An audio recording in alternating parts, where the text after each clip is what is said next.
Sarong eskwelahan sa syudad ni Naga, pigaandaman na ang pagkundusir nin face-to-face graduation ceremony. Mga panundon sa seremonya, aramon sa report. Produkto kan remote learning o online class na darakan pandemya si Jedida Palero. Istorya niya, dahil suban mga angat na sa iyang pig-agihan como sarong estudyante sa mga panahon na nakasarig na siya sa kusugan internet connection nga ni makapag-adal asin marealisaran sa iyang pangiturugan na maging sarong para tukdo. Ngunya na taon graduating student na si Jedida asin kan mabaritaan na face-to-face na ang gigibuhong graduation ceremony sa indang batch labi na sanan sa iyang kaugmahan.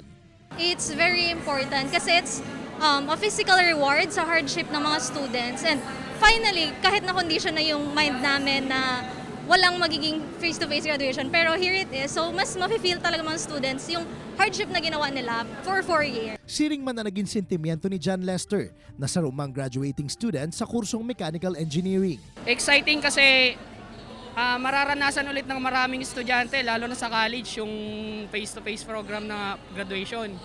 Apwera kaya sa espesyal para sa mga estudyante ang pagbuelta kan face-to-face graduation, urog pasindang na-excite. Ninhuli tayo ni ang pioneering batch kan K-12 program kan gobyerno. Nakaka-pressure kasi pioneer nga ng graduate ng K-12, pero kakayanin kasi inspired naman dahil finally nakagraduate na din ng college. Kaya ngunya na aldaw, nagkundusiran Bicol State College of Applied Sciences and Technology nin rehearsal asin dry run sa magiging dalagan kan face-to-face graduation ceremony kana sa 1,700 na mga estudyante sa maabot na Mayo 27, kung saan istrikto mananggad na ipapautob ang health protocols. We were compliant, so we complied with all the requirements from CHED, including the vaccination for the students and the parents who will be attending this in-person commencement exercises. Nganing maibitaran man ang pagsusurusuan sa venue, istrikto man na ipapautob kan institusyon ang one student, one parent policy. Ini ang pinakaenot na eskwelahan sa probinsya kan Camarines Sur na makondusir liwat nin face-to-face graduation makalisan 2 taon na ginibusan na ini online.